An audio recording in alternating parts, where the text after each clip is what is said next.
Okay, nice. What other kinds of things do we see?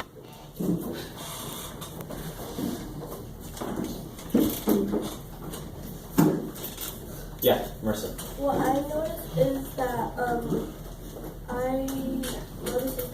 I guess it's made by a bilingual guy because I quickly flip to a page and there's a whole bunch of like intro.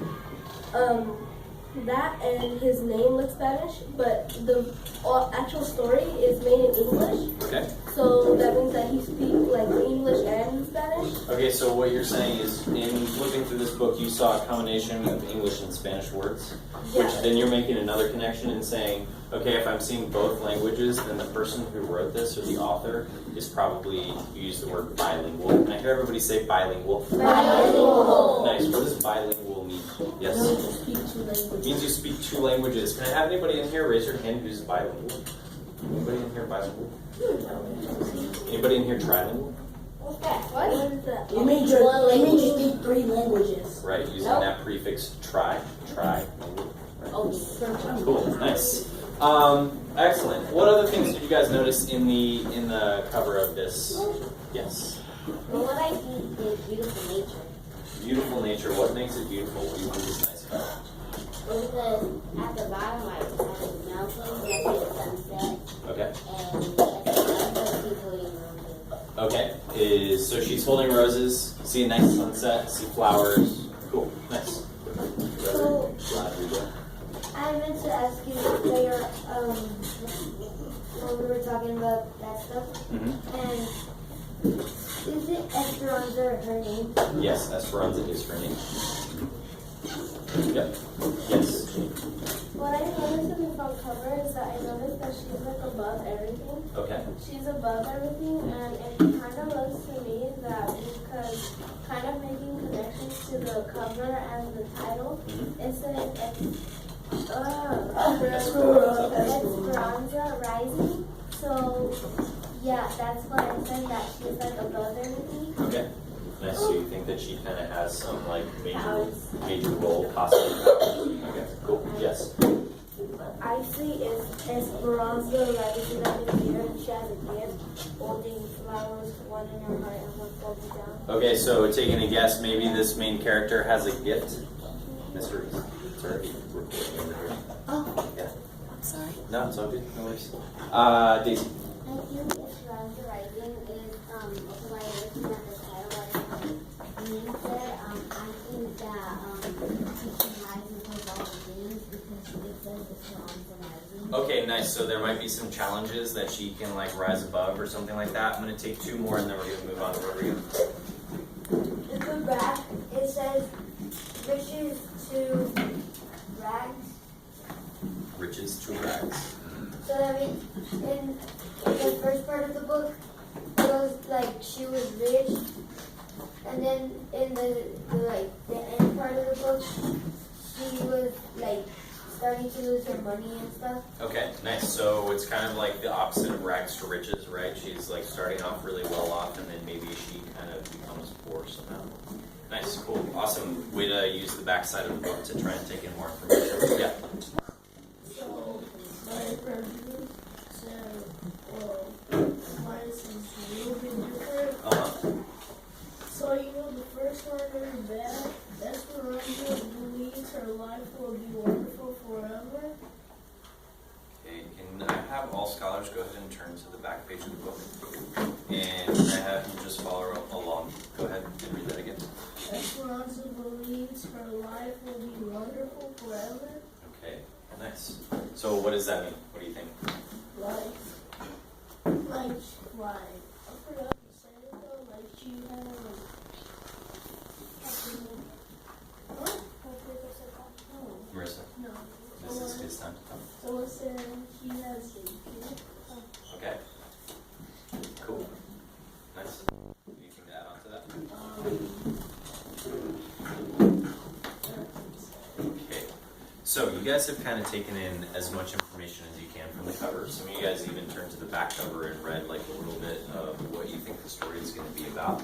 That's a great tool to use. When you guys are exploring books, always using that back cover is something that's super useful to do. This has a great rundown of the story. It has a couple details even in there to give you an idea of what we're going to be reading about. And right now, we're actually not going to read that. But if you want to read it on your free time, I would highly, highly recommend it. What we are going to do is go ahead and get started on page 1.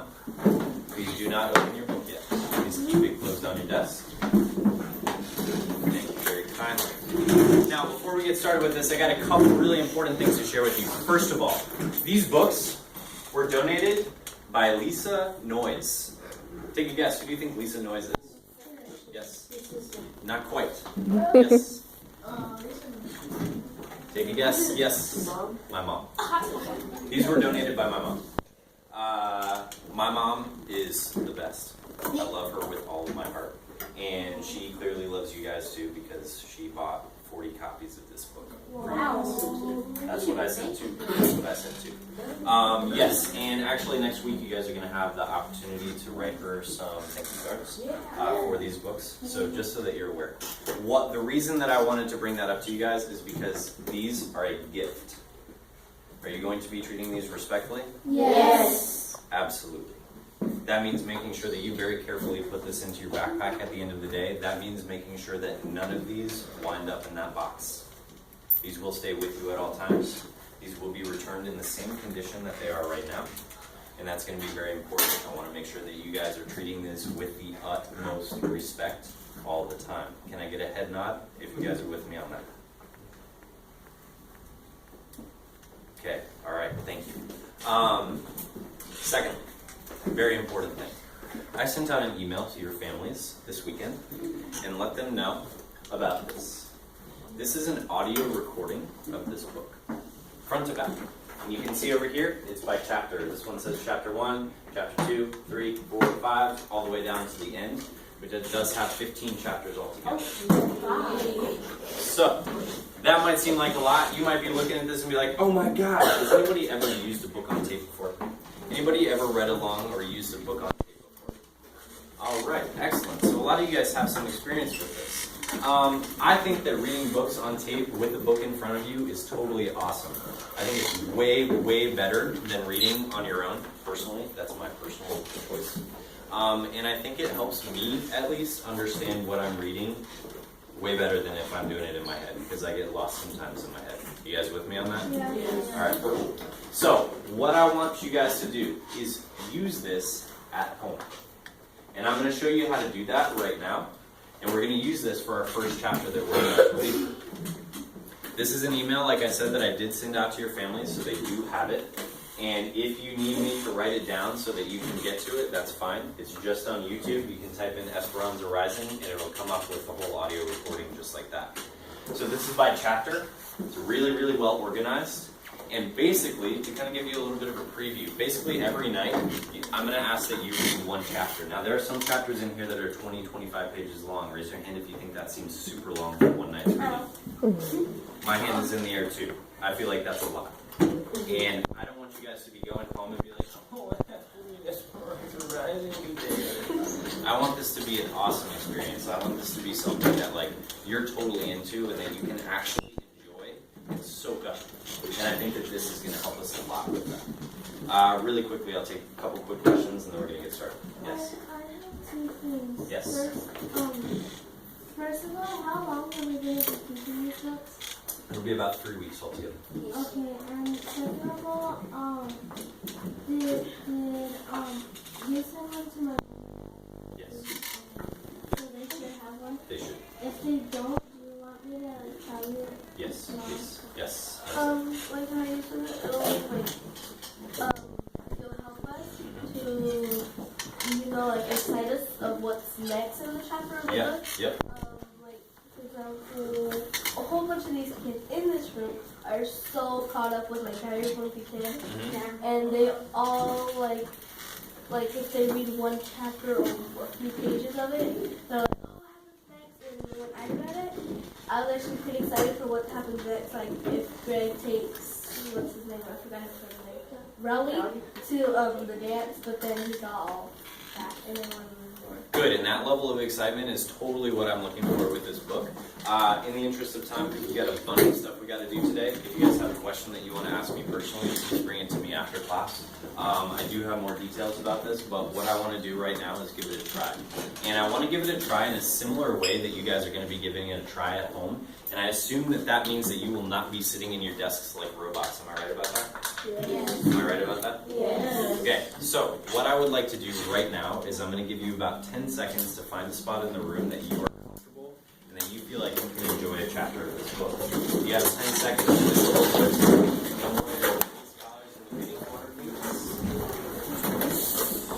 No more than 3 scholars in the reading corner, please. No more than 3 scholars in the reading corner, please. 5, 4, 3, 2, 1, 0. Lorenzo, Oliver, Adrian, Sinine, please find a seat. You are late.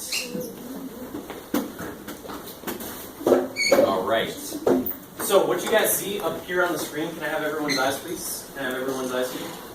What you guys see up on the screen is exactly what you're going to see on that YouTube link that I sent your parents or your families. And that's going to be something you can just open up on a phone, you can open it up on a computer, you can open it up on a tablet. If you guys need to use headphones, that's a great idea. It's going to make it so that nobody else around you can be distracted by the story. Or if you want to listen to it with a family member at home, like bro, sis, mom, dad, auntie, uncle, Grammy, Gramps, I don't know, whoever. But this is available to you, and I would like you guys to be in a similar position that you are right now, so you're comfortable, you're chilled out, and you're not going to fall asleep. Very important. So right now, what I'd like to have you guys do is go ahead and open up to page number 1. When I see all scholars are open up to page number 1, we'll move on from there.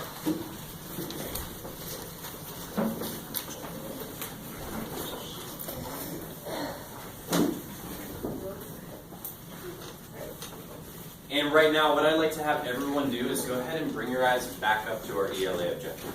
Go ahead and bring your eyes back up to our ELA objective. Thank you, Oliver. Thank you, Rodrigo. And can I have a volunteer to read it out loud? Go ahead, Samantha. Nice to meet you. Scholars can explain the historical and geographic settings of Esperanza Rising. Excellent. Stellar. Thank you. So, as we read through this first chapter, recognize that this is kind of what we're going to be focusing on. Our geographic and our historical setting here. So looking at when these things are happening, where these things are happening, and what kind of details can you pick up as we read that you think might be important in the story for the setting. Does that make sense? Everybody on board? Yes. Okie doke. So, very, very top of page number 1, it says, Aguas Calientes, Mexico, 1924. And what I'm going to do right now is exactly what you guys will do at home. I'm just going to press the play button. We're going to go ahead and get started. Have everyone's eyes in their books, just like we do during reading stamina, focusing 100%. And when we get to the end, we're going to have some stuff to talk about, so just be ready. Go ahead and get started in 3, 2, 1. Enjoy.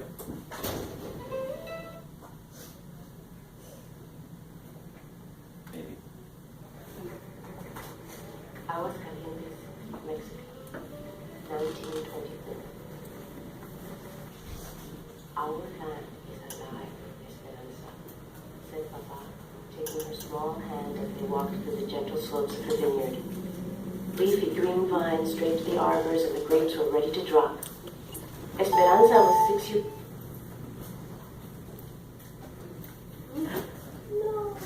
Why? And then your computer's going to stop working. And it's going to be awesome. Why do you hate us?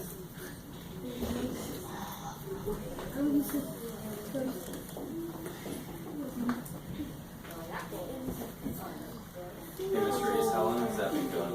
14 minutes.